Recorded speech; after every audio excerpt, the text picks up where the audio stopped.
Welcome to Latte with Lynda, live in the kitchen. I thought I would actually show you how I do my chocolate almond milk. Now, this could all go horribly wrong. Just this pose, this is called a row pose.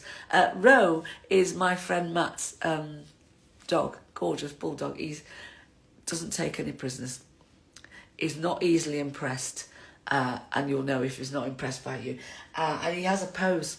Literally a very regal pose with one arm resting on the armchair, on the arm of the sofa. Anyway, back to this. So ingredients.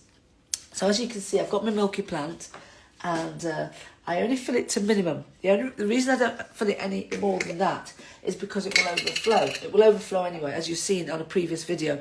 So this is the secret. And so you will see, I have many glass jugs. This one doesn't work.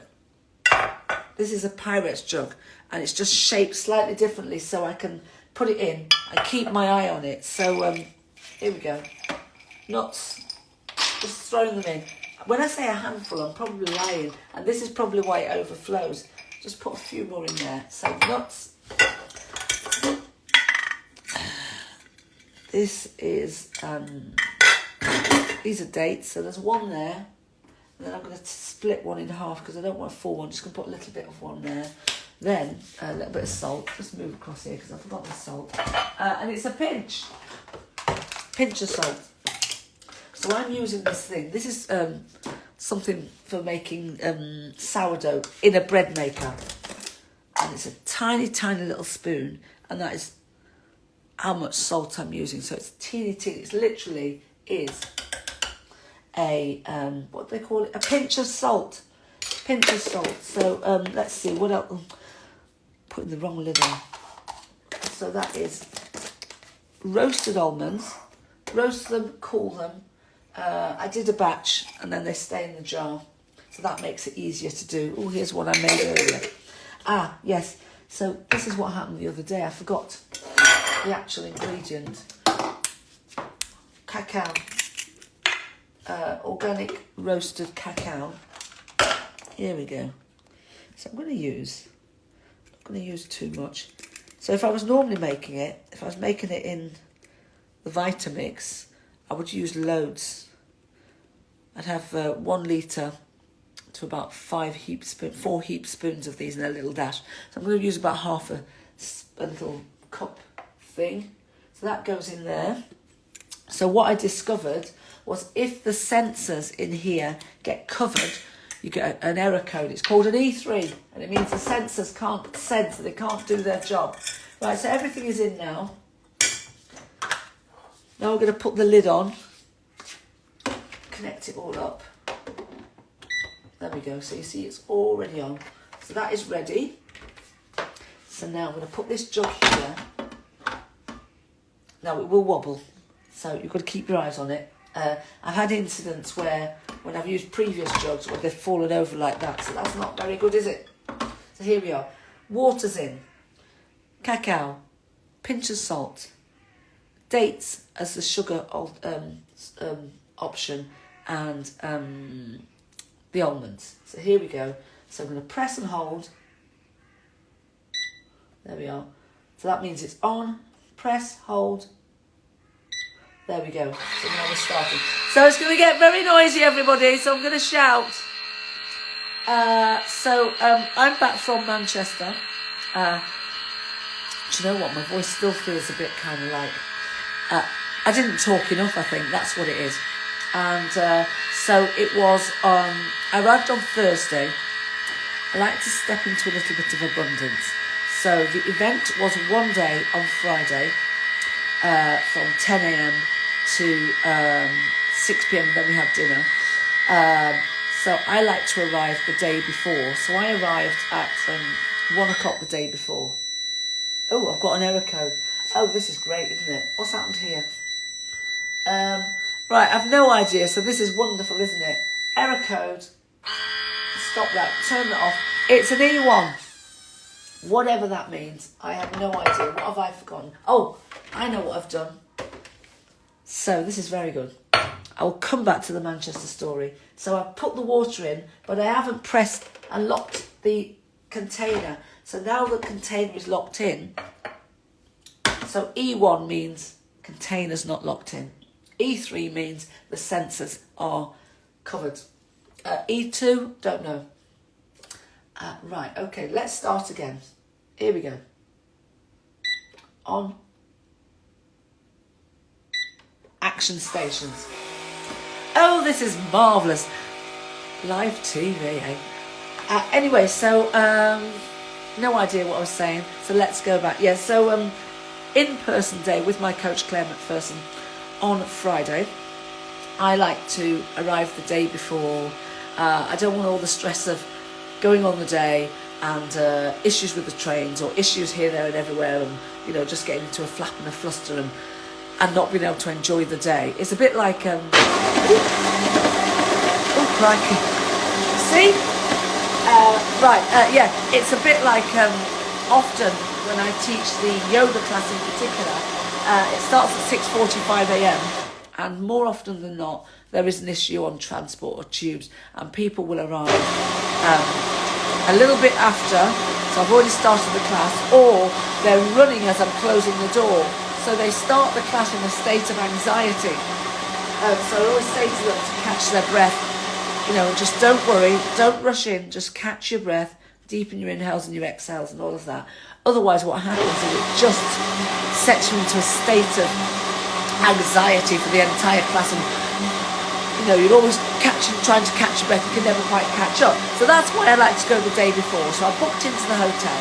Now last time I booked in, I got into my room straight away. Now it sounds like I'm shouting. This time I had to wait. Imagine.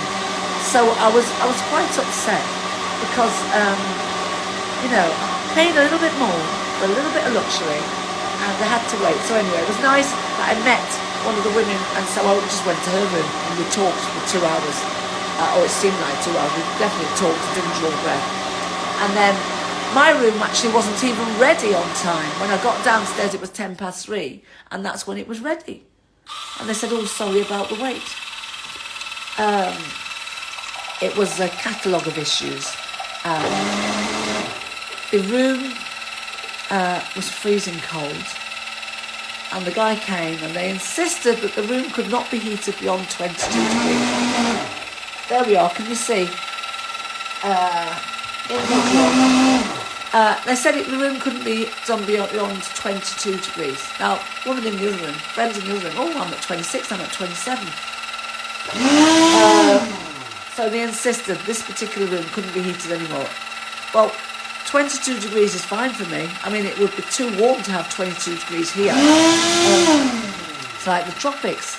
But Manchester Malmaison Piccadilly, 22 is like, well, it's like -5. So they gave me an extra duvet. So that was one thing solved. Then the next thing was the blackout blinds, or the blackout curtains. The curtains were fantastic, but there was a gap between the curtains and the windows, so that gap shone into the mirror, or reflected into the mirror. So it was just like light being reflected at me. On top of that, there was a mirror, light reflected into a mirror. We're done, you see. So here we are. There's the cacao milk. Yes, I'll talk and take action. So light from the gap between the curtain and the window, and it was a big gap, it was about that big, was reflecting into the mirror. So the room was lit up. On top of that, there was another little fancy mirror with a light on it, which was very nice. And there's a round button, and I pressed and pressed and pressed, and I could not switch off. The lights would switch off, but the button still was illuminated. So I got some tape and some card, and I covered it over, and do you know what? It reflected out. So it was a Rocky Horror Show. So they did offer me another room that night on the Friday, and I looked at it and I thought, well, this is cold as well. I mean, if you can't heat it beyond 22, then there's no point. I mean, Manchester 22, -2, I'm saying, -5. So then the next day I went down and I said, I told them about the light and all of that, and they gave me a new room.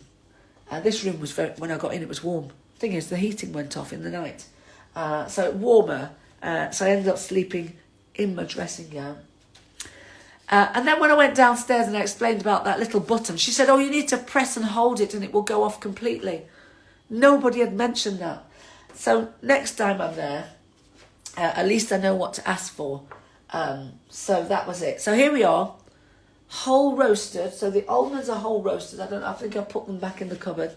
And it only takes about 10 minutes to roast the almonds. And then let them cool. Handful. I had a couple of handfuls in there, but don't tell anybody. That's probably why it kind of overflows a bit. Into here. Make sure that you fill it to minimum. And then press that white thing at the back. So lock in the water container, and then you're free to go. So I don't know how long that took. Only took a few minutes. So here we go. You can tell. I always used to do pretend cookery programs on the TV. You can't even see it, can you? It's like I'm pouring into something into the distance. Let's see.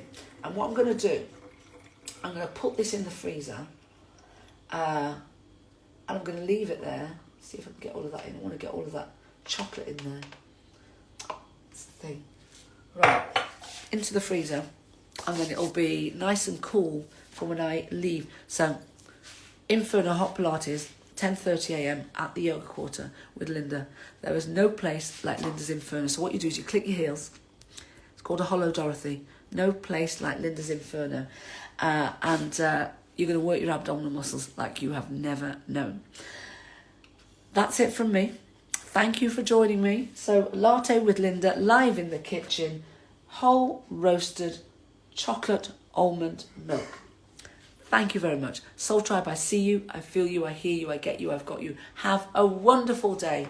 See you soon. Bye.